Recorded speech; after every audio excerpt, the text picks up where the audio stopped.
이 찬양대원들 찬양하는 모습이 너무 예쁘고 멋있습니다. 그렇죠? 네. 예뻐지고 싶으시면 내년에 찬양대회 좀 조인하시면 더 예뻐질 것 같습니다. 네. 찬양대원들만 아멘 하시네요. 네. 어저께 프랑스 파리에서 큰 테러 사건이 있었습니다. 극장이나 또 식당에서 전혀 예기치 않는 테러로 인해서 수많은 사람들이 죽고 또 많은 사람들이 다쳤습니다. 이러한 테러의 사고 기사를 보면서 참 잘못된 종교의 힘이 얼마나 무서운가 그런 생각을 다시 한번 인식하게 됩니다. 거짓된 것을 진리처럼 어렸을 때부터 그렇게 세뇌시키면서 가르쳤기 때문에 이 테러하는 사람들이 이러한 일들을 목숨을 바쳐 까지면서도 그러면서도 서슴지 않고 사람들을 향해서 그렇게 많은 총을 쏴댔다는 것이죠. 여러분, 우리가 이런 시대 가운데 우리의 자녀들 그리고 우리 다음 세대들 바른 진리의 말씀으로 우리 자녀들 양육하는 것이 얼마나 중요한가를 다시 한번 생각하게 됩니다. 우리가 이런 일에 같이 마음을 합해 주시고 이 시대를 향해서 여러분들이 같이 기도해 주시길 부탁을 드립니다. 이러한 테러의 사건을 보면서요, 아무리 인간이 노력을 해도 참 이 땅은 안전하지 않다 그런 생각을 다시 한번 해보게 됩니다. 이 사람들이 그날 그런 일을 당할 거라고 생각이나 했겠습니까? 우리가 하루하루 살아가는 것이 하나님의 은혜라는 것이죠. 지난주에 이 자리에서 예배를 드렸고 오늘 또 이 자리에서 예배를 드리고 있다는 그 자체가 하나님의 은혜라는 것입니다. 이 자리에 나와 있다는 그것만으로도 여러분들이 하나님께 충분히 감사하실 수 있기를 주님의 이름으로 축원합니다. 여러분, 세상에 참 비본질적인 것들이 얼마나 많이 있습니까? 그런 것에 우리의 마음과 시간을 다 빼앗겨서 허비하는 그런 인생이 되지 마시고 이제는 나에게 남아있는 인생과 남아있는 시간들을 진리의 말씀, 복음의 그 진리에 남은 시간들을 여러분들이 또한 사용해 가실 수 있는 영적 지혜가 있기를 주님의 이름으로 부탁을 드립니다.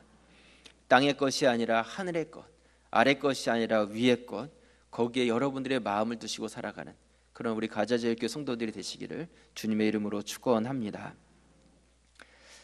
우리가 이 땅을 살아가기 위해서는요, 꼭 필요한 것들이 있습니다. 하나님께서는 우리에게 꼭 필요한 것들을 주셨는데 지난주에는 하나님께서 우리에게 꼭 필요한 물을 주셨다.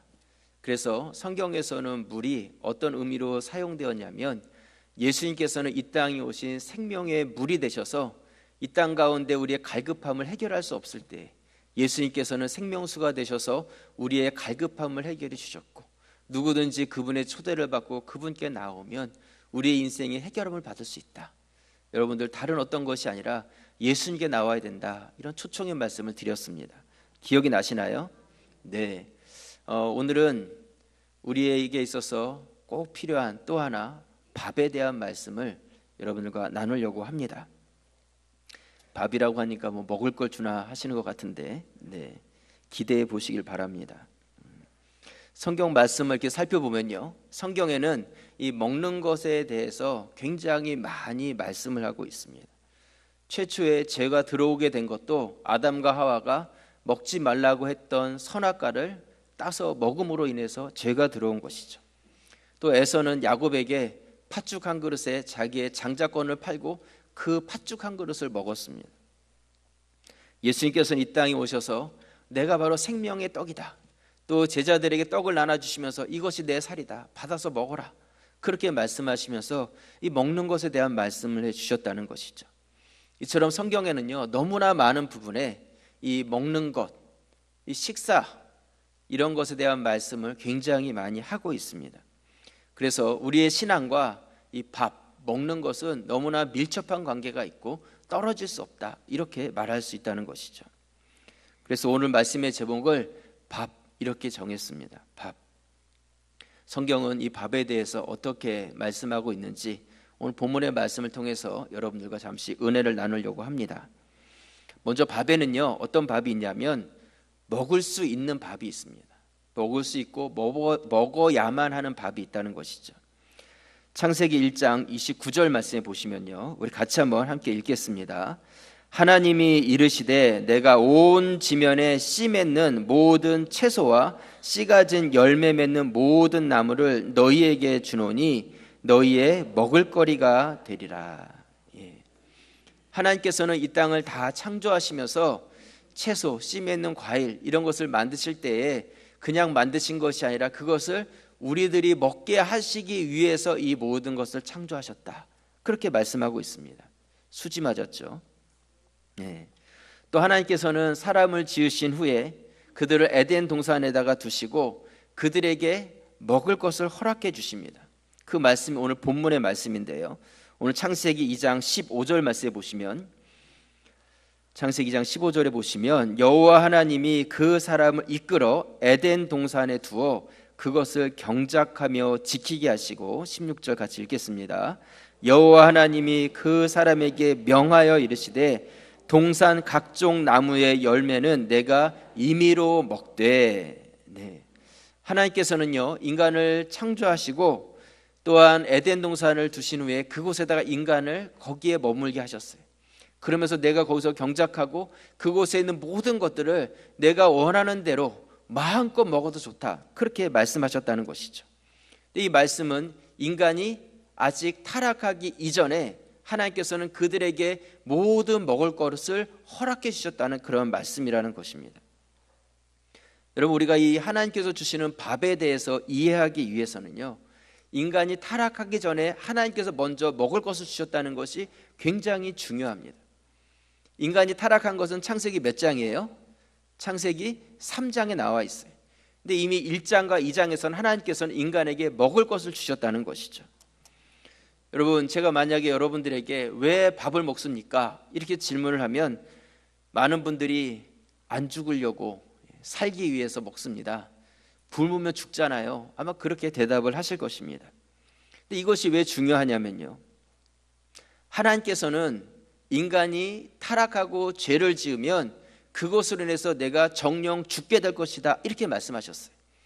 그러니까 인간이 창조되었을 때는 죽음이라는 것을 알지 못할 때에 하나님께서는 그들에게 먹을 것을 주셨다는 것이죠. 곧 그들이 죄를 지었을 때 네가 죽지 않고 살려면 이거 먹어, 그러면서 먹을 것을 주신 것이 아니라 하나님께서는 그들이 죽지 않는 상태에 있을 때 이미 먹을 것을 주심으로 인해서 우리에게 밥을 주시고 먹을 것을 주신 것은 단지 우리가 죽지 않기 위해서 그것을 주신 것이 아니라는 것을 우리에게 말씀하고 계신다는 것입니다. 여러분들이 식사를 하고 먹는 것은요 죽지 않기 위해서 먹는 게 아니에요. 죽을까 봐 먹는 것이 아니라 그것은 하나님께서 우리에게 허락하신 이 모든 것, 창조를 통해서 우리에게 주신 이 모든 것이 하나님께서 나를 중심으로 해서 만들어 주시고 나에게 베풀어 주신 하나님의 은혜라는 것을 우리가 깨달으면서 그것에서 감사와 기쁨의 삶을 살아가기 위해서 우리에게 주신 것입니다. 우리에게 밥을 주신 이유가 바로 거기 있다는 것이죠. 단지 우리의 생명을 지키기 위해서 밥을 주신 것이 아니라 우리가 그것을 먹음으로 인해서 하나님께 대한 진정한 감사함을 드리기를 하나님께서는 그것을 위해서 우리에게 밥을 주신 것이죠. 그렇다면 어떻습니까? 여러분들은 식사하실 때마다 어떤 그런 마음을 가지고 식사를 대하고 계십니까? 배가 고프니까 그냥 때우듯이 한 끼를 허겁지겁 드시는 것이 아니라 내가 식사할 수 있다는 그 자체, 오늘도 내가 이 밥상을 받았다는 그것만으로도 그 반찬이 어떤 것이든지 관계없이 내 안에 충분한 감사와 내 안에 기쁨으로서 그것을 받고 있냐는 것이죠. 하나님께서는 우리가 그 마음을 갖기를 원하시면서 우리에게 먹을 것을 허락해 주셨다는 것입니다. 여러분, 식사하실 때 식기도 하시죠? 아마 대부분 다 식사 기도를 하실 거라고 생각하는데요, 여러분 식기도 하실 때 어떻게 기도를 하십니까? 하나님 잘 먹겠습니다, 감사합니다, 다음에는 더 맛있는 거 주세요, 뭐 이렇게 기도를 하십니까 혹시? 네, 아멘이세요? 네. 예. 여러분, 우리 모든 믿는 분들이 밥상을 대하실 때 정말 이 밥상 있기까지 수고한 여러 손길들 위해서 감사하시고, 특별히 이 모든 것을 허락해 주신 하나님께 대한 우리 중심에서부터의 진실된 감사가 있어야 한다는 것이죠. 그래서 적어도 하루에 3번 이상은 나에게 이것을 허락해 주신 하나님을 우리 가운데 다시 한번 인식하면서 그분에 대한 감사, 또한 먹을 때의 그런 기쁨을 누릴 수 있는 그런 성도가 되어야 한다는 것입니다. 하나님께서 우리에게 그것을 위해서 먹을 것을 허락해 주신 것이죠. 하나님께서 이스라엘 백성들을요, 애굽에서 나오게 하시고 광야길을 걸어가게 하셨습니다. 근데 광야에 나와서 그 길을 가다 보니까 나온 사람이 수백만 명이었어요. 이 사람들이 한 끼 먹는 것도 아주 큰 일이었습니다. 하나님은 그들을 광야에서 굶지 않도록 매일 아침마다 하늘에서부터 무엇을 주셨어요? 만나를 내리셨어요. 그래서 이스라엘 백성들 다 먹이신 것이죠. 여러분, 그런데요, 기왕 하나님께서 이스라엘 백성들에게 한턱 쏘셔가지고 먹을 것을 주신다면 오늘은 만나를 주셨는데 내일은 좀 밥을 주시고, 그 다음에는 가끔 면도 먹고 싶으니까 국수도 주시고, 그 다음에는 좀 스테이크도 주시고, 뭐 이런 식으로 골고루 먹을 수 있도록 하나님께서 매일마다 다른 메뉴를 위에서부터 내려주셨다면 이스라엘 백성들의 식사 시간이 얼마나 기대가 되겠어요. 야, 오늘 하나님께서 오늘은 뭘 내려주실까 하면서 막 포크를 들고 기다리고 그러지 않았겠습니까? 근데 하나님께서는 그러지 않으셨어요. 하나님께서는 매일 아침마다 똑같은 만나를 매일매일 주신 것이죠. 매일매일 똑같은 메뉴를 주신 거예요. 아마 남자분들 중에 같은 반찬 2번 나오면 안 드시는 분들 계실 거예요. 그런 분들 혹시 계신가요? 네. 아마 이런 분들이 광야 생활 하셨다면 굉장히 힘들었을 거예요. 또 만나야, 또 만나야 이러면서 식사를 하지 않았겠습니까? 그렇다면 하나님께서는 뭐 만나 외에는 만드실 수 없는 분인가요? 분명히 다른 것도 얼마든지 만드시고 주실 수 있는 분인데 왜 40년 동안이나 계속해서 만나만을 고집하셨을까? 우리가 그런 생각을 해볼 수 있어요. 또 한 가지 생각은 하나님께서 우리가 지금도 구할 수 있는 그러한 요리들, 그것을 가지고 우리에게 먹을 것을 주실 수도 있었을 텐데 하나님께서는 그 전에도 그 이후에도 존재하지 않는 또 만나라는 것을 그들에게만 특별히 허락하셔서 왜 그들에게 그것을 주셨을까? 우리가 그런 생각을 해볼 수 있다는 것이죠. 하나님 분명히 다양한 것을 만드실 수 있고 주실 수 있는 분임에도 불구하고 하나만을 주셨고 또한 그 전에도 그 이후에도 존재하지 않은 것을 주셨다는 것이죠. 여러분, 그것은요, 바로 우리가 이 땅을 살아가면서 하나님께서 우리에게 주시는 것, 그것을 우리가 먹으면서 살아가야 된다는 것을 우리에게 알려주고 계신다는 것입니다. 여러분, 세상에 먹고 싶은 거, 먹을 것들이 얼마나 많이 있습니까? 하지만 그런 것도 우리가 먹을 수 있겠지만 우리가 반드시 먹어야 되고 정말 중요한 것이 있는데 그것은 하나님의 입에서 나오는 그 말씀이 우리 모든 성도들이 반드시 먹고 우리가 가져야 될 우리의 영적 양식이라는 것입니다. 그것을 여러분들이 꼭 기억하실 수 있기를 바랍니다. 그래서 예수님께서도 40일 동안 금식하신 후에 너무 배가 고플 때에 사탄이 와서 예수님을 시험하죠. 가장 먼저 했던 시험이 무엇이냐면 이 돌을 변해서 떡이 되게 하라는 거예요. 그리고 그 떡을 만들어서 내가 먹어라, 그렇게 시험을 합니다. 그때 예수님께서 뭐라고 말씀하십니까? 마태복음 4장 4절 말씀 우리 같이 한번 읽겠습니다. 예수께서 대답하여 이르시되 기록되었으되 사람이 떡으로만 살 것이 아니요 하나님의 입으로부터 나오는 모든 말씀으로 살 것이라 하였느니라 하시니, 우리가 정말 먹어야 되고 우리에게 필요한 양식은 하나님의 말씀이다, 그렇게 말씀하고 있습니다. 여러분들은 이러한 하나님 말씀에 대한 사모함을 가지고 계십니까? 우리에게 필요한 양식을 여러분들이 매일매일 묵상하고 그것을 먹는 그러한 삶을 살아가고 있냐는 것이죠. 우리 2016년을 앞두고요, 우리 지나온 몇 년 동안 저희 교회에 대한 말씀을 여러분들과 오늘 잠깐 나누려고 합니다. 제가 별로 이런 이야기를 많이 안 하는데 오늘은 제가 좀 이런 이야기를 한번 나누는 것이 좋겠다, 그런 생각을 갖습니다. 여러분, 교회가 건강하게 잘 성장하기 위해서는요 꼭 필요한 것이 있는데 그것은 무엇이냐면 대그룹 예배, 지금 우리가 이렇게 예배 드리듯이 모든 성도들이 한 자리에서 모이는 대그룹 예배와 또 하나는 소그룹으로 모이는 교제, 이 두 가지가 균형 있게 잘 될 때에 그 교회가 건강하고 또한 잘 성장하는 교회가 됩니다. 초대교회가 모든 교회의 롤 모델이고 초대교회의 모습이 우리가 본받아야 될 모습인데요, 사도행전 2장 46절 말씀해 보시면, 사도행전 2장 46절 우리 같이 한번 읽겠습니다. 날마다 마음을 같이하여 성전에 모이기를 힘쓰고 집에서 떡을 떼며 기쁨과 순전한 마음으로 음식을 먹고. 이 말씀에 보시면요, 초대교회 성도들이 모였던 장소가 두 군데가 있었어요. 하나는 무엇이냐면 성전에 모이기를 힘썼고요, 또 하나는 집에서 떡을 떼며 기쁨과 순전한 마음으로 음식을 먹었다, 이렇게 말씀하고 있어요. 성전에 모였다는 것은 지금 저희가 모인 것처럼 대그룹으로 한 자리에 모여서 하나님을 찬미하고 하나님께 영광 올려드리는 그러한 모임을 갖게 된 것이고요, 그리고 집에 모였다는 것은 집에서 떡을 떼고 순전한 마음으로 같이 음식을 먹으면서 풍성한 나눔과 교제가 있는 소그룹 모임을 가졌다는 것이죠. 그래서 대그룹 예배와 소그룹 교제가 초대교회 안에 같이 있었고, 그렇게 되었을 때에 바로 그 교회가 건강하게 성장하는 교회가 되었어요. 여러분, 하나님을 사랑하고 이웃을 사랑하는 것이 우리의 삶의 목적이어야 되지 않겠습니까? 하나님을 사랑하는 예배와 이웃을 사랑하는 그 교제가 교회 가운데 있게 되었을 때, 또 성도 가운데 있게 되었을 때 그것이 하나님께서 원하시는 모습이 되어지는 것이죠.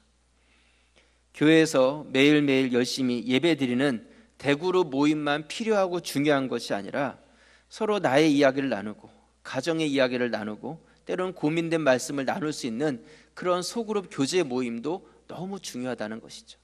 그것이 성도가 균형 있는 그런 신앙을 갖게 되는 모습이 되어지는 것입니다.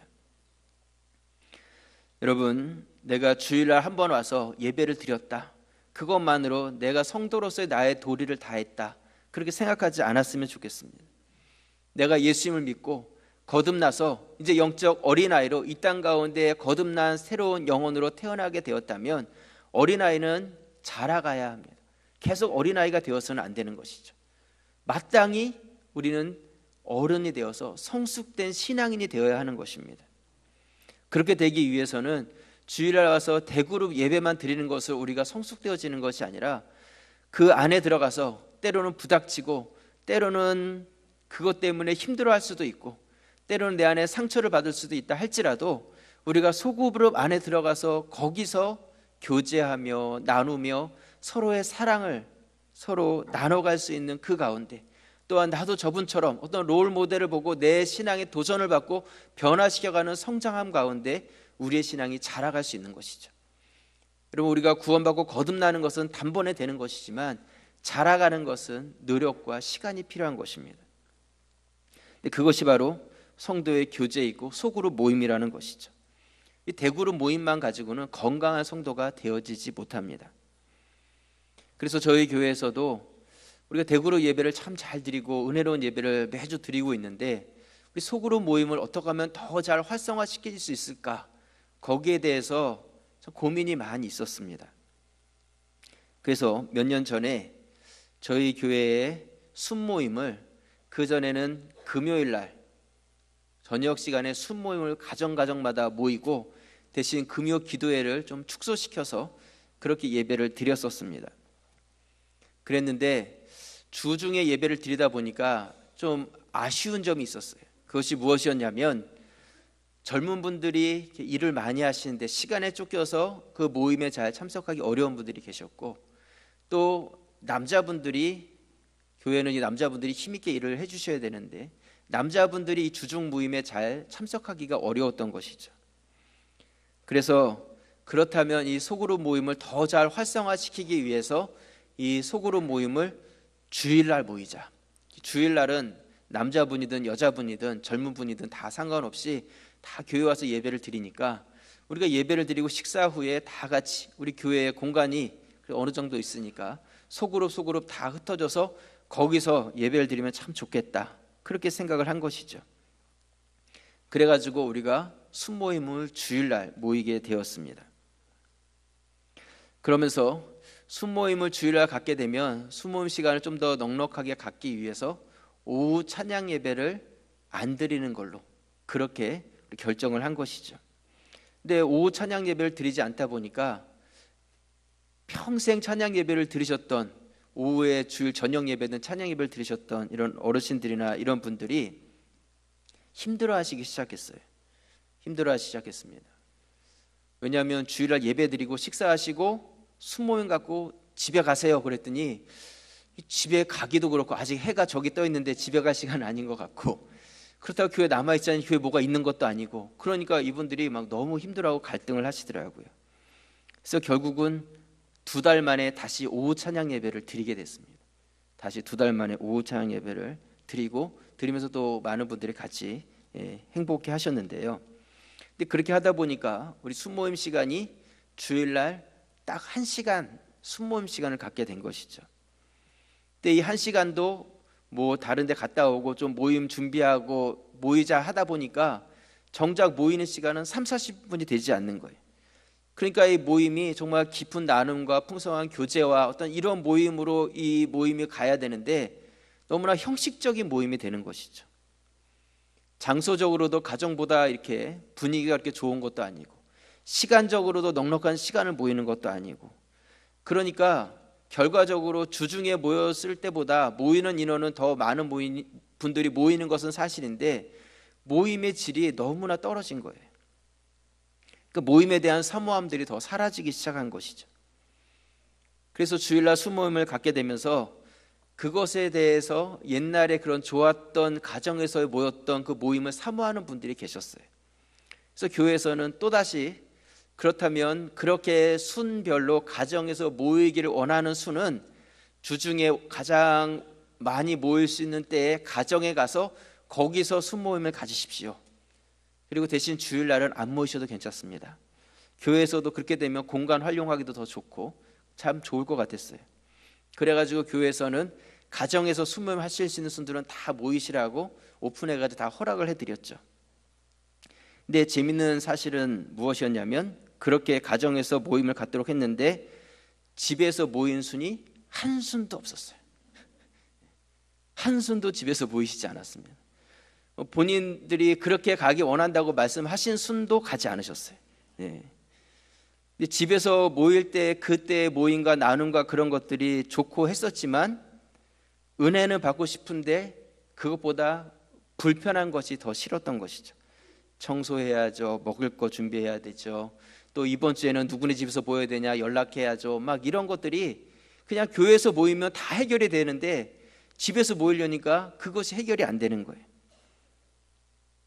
그래서 결국은 아무 순도 가정으로 되돌아가지 않았습니다. 그러니까 이거 굉장히 큰 딜레마에 빠진 것이죠. 고민이 많이 됐어요. 여러분 2016년도 앞두고요. 생각할 게 너무 많으니까 막 생각하다 보면 잊어버리는 것도 너무 많고요. 자려고 누워있으면 잠이 오는 것이 아니라 정신이 말짱해지면서 여러 가지 생각들이 많이 듭니다. 여러분 제가 앞에서 말씀드린 대로 건강한 교회가 되려면 이 대그룹 예배가 잘 드려지고 또 소그룹 교제 모임이 같이 활성화되어야 되는데 저희 교회를 이렇게 보면 이 소그룹 모임이 참 활성화가 되기가 참 어려운 상황이다 이런 생각을 갖습니다. 어려운 상황이다. 그래서 이것을 어떻게 좀 활성화시킬 수 있을까가 우리가 같이 고민해야 될 그런 문제라는 것이죠. 저희 교회가요 몇 년 전에 자녀들과 어른들의 예배 시간을 통일하자 그래서 예배 시간을 11시에서 10시 30분으로 땡겼습니다. 우리 자녀들 예배 시간이 9시였는데 9시에서 10시 30분으로 늦추고 근데 10시 30분으로 하게 된 이유도 수모임 시간을 최대한 좀 30분이라도 확보해 보자는 것이 거기에 의도가 있었어요. 그 예배 시간을 옮기는 데도 어려움이 있었지만 이제는 저희 교회가 그렇게 해서 이제 예배 시간이 어느 정도 잘 정착이 됐습니다. 잘 정착이 됐고요. 그래서 예배를 조금 30분 일찍 드리다 보니까 끝나는 시간이 좀 늦어져도 식사 시간이나 이런 데 있어서 큰 어려움 없이 여러 가지 장점들이 있습니다. 그래서 우리가 이 예배 시간을 10시 30분으로 땡기면서 자녀들하고 같은 시간에 지금 예배를 드리고 있는데 자녀들이 교육관에서 예배를 드리니까 자녀들을 섬길 교사들이 문제였어요.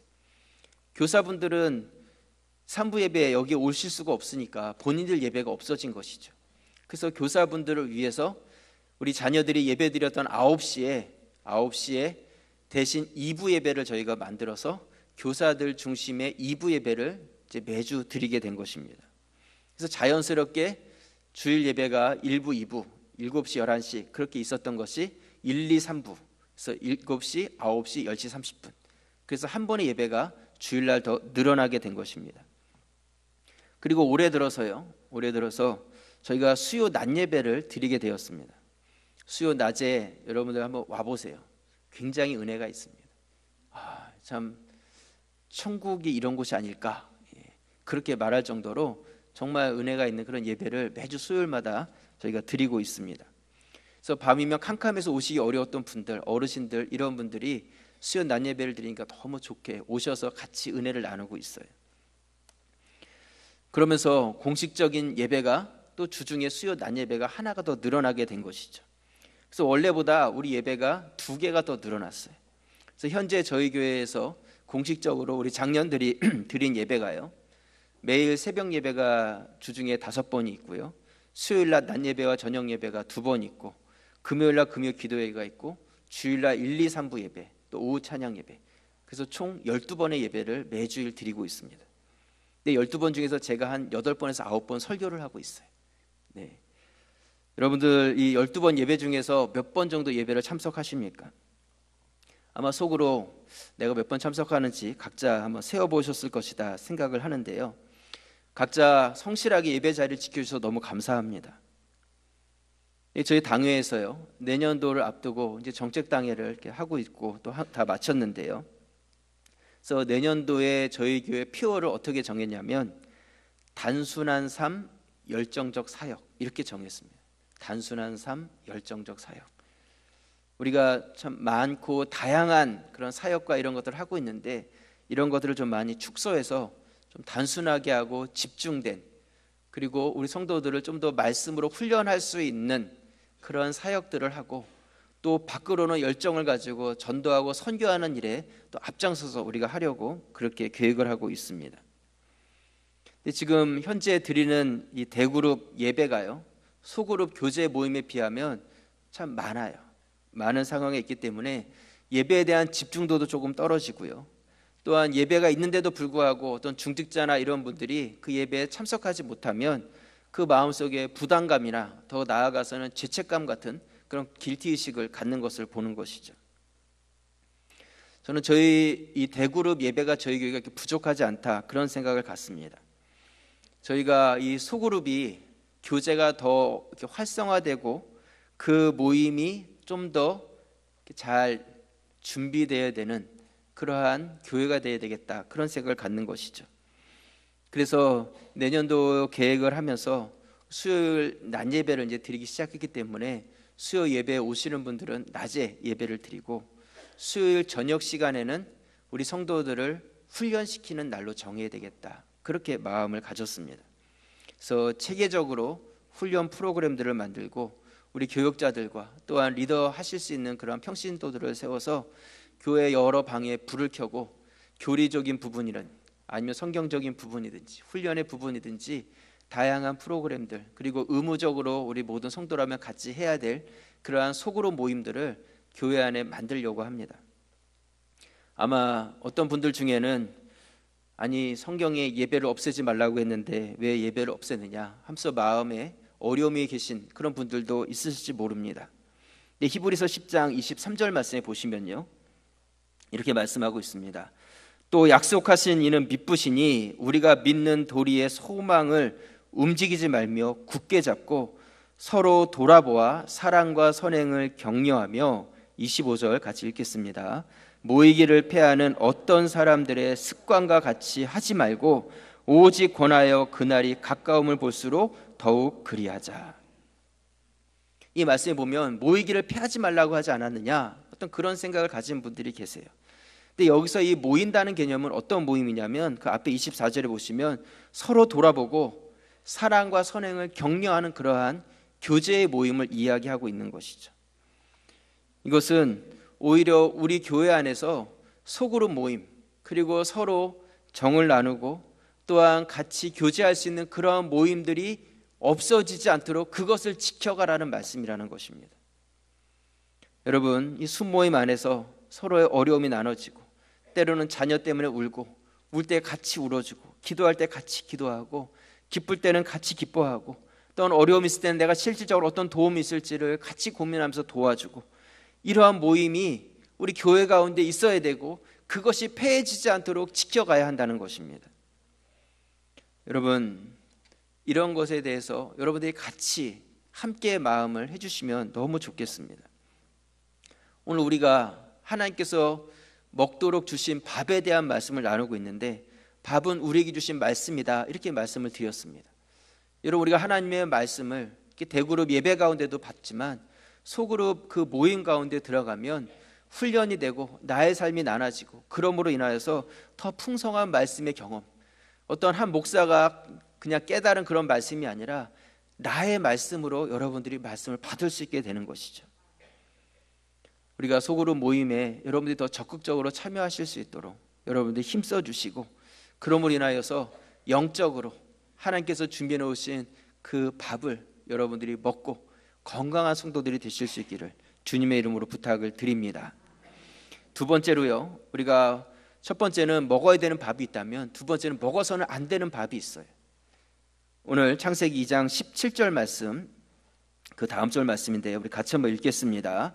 선악을 알게 하는 나무의 열매는 먹지 말라. 내가 먹는 날에는 반드시 죽으리라 하시니라.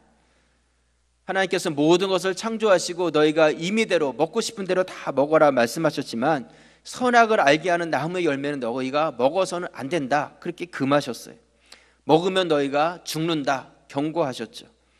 여기서 우리가 알 수 있는 것은요, 모든 것은 가하지만 다 유익한 것이 아닌 것처럼 우리가 다 먹을 수 있다고 모든 것을 먹는 것이 아니라 우리의 인생 가운데 먹어서는 안 될 것이 있다는 것을 여러분들이 인식하면서 사셔야 한다는 것입니다. 그것이 무엇인지 여러분 자신이 더 잘 아실 거예요. 내가 해도 되는 것과 하지 말아야 될 것, 먹어도 되는 것과 먹지 말아야 될 것이 나에게 있다는 것을 여러분들이 인식하셔야 한다는 것이죠. 하나님께서 금해 놓으신 것이 있다는 것입니다. 이스라엘 백성들이 광야로 나왔을 때 하나님께서는 그들에게 만나를 주셨어요. 그들에게 만나를 주시면서 하신 말씀이 있는데, 그것이 무엇이냐면 너희가 먹을 만큼만 거두라고 말씀하셨어요. 그 이상의 것을 거두지 말아라 말씀하셨어요. 출애굽기 16장 18절 말씀해 보시면요, 오멜로 되어본즉 많이 거둔 자도 남음이 없고 적게 거둔 자도 부족함이 없이 각 사람은 먹을 만큼만 거두었더라. 모세가 그들에게 이르기를 아무든지 아침까지 그것을 남겨두지 말라 하였으나, 20절 같이 읽겠습니다. 그들이 모세에게 순종하지 아니하고 더러는 아침까지 두었더니 벌레가 생기고 냄새가 난지라. 모세가 그들에게 노하니라. 남겨둔 것이 벌레가 생기고 냄새가 났어요. 썩어버린 것이죠. 먹을 수가 없었어요. 먹으면 큰일 나는 것이죠. 선악과나 또한 이렇게 남겨놓았던 만나나, 이것이 무엇을 의미하냐면 바로 욕심이라는 것입니다. 식탐이라는 것이죠. 하나님께서는 그것을 먹으면 죽는다고 말씀하셨는데, 사단이 와서 네가 그것을 먹으면 하나님같이 된다는 거예요. 그러니까 그것을 보니까 너무 먹고 싶은 것이죠. 내가 하나님처럼 될 수 있다는 그 욕심, 그것이 그것을 먹게 한 것이죠. 내가 내일은 먹을 거 가지러 나오지 않겠다, 내가 더 많이 먹어보겠다, 욕심껏 그냥 많이 거두어드렸는데 다 썩어서 소용없어졌다 말씀하고 있습니다. 여러분, 욕심이라는 것, 그것이 바로 우리가 먹어서는 안 되는 거예요. 여러분의 삶 가운데서, 또 우리의 사역 가운데, 내 생각 가운데서 내가 지금 하고 있는 것이 나에게 합당한 것인지 아니면 나의 욕심인지. 나의 욕심이라면 우린 그것은 내 것이 아니에요. 먹을 수 없는 것이고 먹어서는 안 되는 것이라는 것입니다. 우리 식당에서 보면요, 성도들이 식사를 하실 때 대부분 식사를 남기지 않고 너무 잘 하십니다. 그런데 보면 어떤 분들은 꼭 음식을 남기시는 분들이 계세요. 한 숟가락, 반찬 조금 드시다가 꼭 음식을 남기는 어떤 그러한 안 좋은 습관이 있는 그런 분들도 있습니다. 여러분, 남겼다는 것은 무엇인가 내 양보다 더 많이 가져왔다는 것이죠. 욕심껏 가져왔다는 거예요. 여러분, 만약 제가 식당에서 밥을 받아가지고 그 식사를 먹지 않고 받은 다음에 바로 쓰레기통에다 버렸다고 생각해 보세요. 여러분 뭐라고 하시겠어요? 저 목사 이상하네, 낭비하네 하면서 목사에 대해서 욕하지 않겠습니까? 여러분, 순서만 바뀐 거죠. 먹다가 남긴 거 버린 거나 받아가지고 거기다 버린 거나 뭐가 다르겠어요? 그렇지 않습니까? 처음부터 받으실 때 먹을 만큼만 내 양보다 더 적게 받으시고, 그리고 모자르면 더 가서 조금 더 받아오시면 되는 것이죠. 우리나라 1년 동안 나오는 음식 쓰레기가 15조 원이라고 합니다. 15조 원. 우리가 조금만 노력하면 그만큼의 돈을 세이브할 수 있는 것이죠. 우리 가자제일교회가 이런 일에 좀 앞장섰으면 좋겠습니다. 가자제일교회는 음식물 쓰레기가 안 나오는 교회, 어떤 그러한 소문이 나는 그런 교회가 되었으면 좋겠습니다. 우리 기독교인들이 먼저 앞장서시고요, 교회에서뿐만 아니라 여러분 가정에서도 실천하시고 또 식당에서도 실천하세요. 이미 반찬이 다 이렇게 세팅돼서 나오는 그런 식당에서는 다 먹을 수 없을지 모르지만 내가 받아다가 먹는데 그런 것까지 남기시면 안 된다는 것이죠. 여러분, 연말이 되고 내년을 준비하다 보니까요, 제가 아까 말씀드린 대로 누워도 머리가 맑아지고 생각할 것이 참 많습니다. 근데 어떤 일들을 진행할 때에 교회 담임 목사로서 최대한 많은 분들이 원하는 대로 그 일들을 결정하려고 노력을 합니다. 근데 다수의 의견을 따르다 보면 당연히 소수의 의견은 희생이 되게 되고, 그렇다면 저는 그 소수의 분들에 대해서 좀 그 희생에 대해서 보살펴주고 또한 보듬어주고 이래야 될 사명이 있는 것이죠. 근데 그런 것들이 참 죄송한 마음이 들 때가 많이 있어요. 모든 분들이 다 똑같은 마음을 가지면 좋은데 똑같은 마음을 갖는다는 것은 어렵고 불가능한 것이죠. 여러분들에게 부탁을 드리고 싶은 것은 이것이 내가 정말 원하는 것, 그것이 먹어도 되는 것인지 아니면 내가 먹어서는 안 될 나의 욕심인지, 그것을 여러분들이 한번 구분해 주셨으면 좋겠다, 그런 생각을 갖습니다. 여러분, 앞으로 저희 교회가 이 대그룹 예배와 소그룹 순모임, 이 두 가지는 절대로 포기할 수 없는 부분이에요. 이거는 교회의 균형이고 꼭 있어져야 될 중요한 사역입니다. 여러분들이 두 부분에서 적극적으로 같이 힘써 주시길 부탁을 드립니다. 제가 바라기는요, 현재 저희 교회 청년들 예배가 1시 30분에 매주일 드리고 있습니다.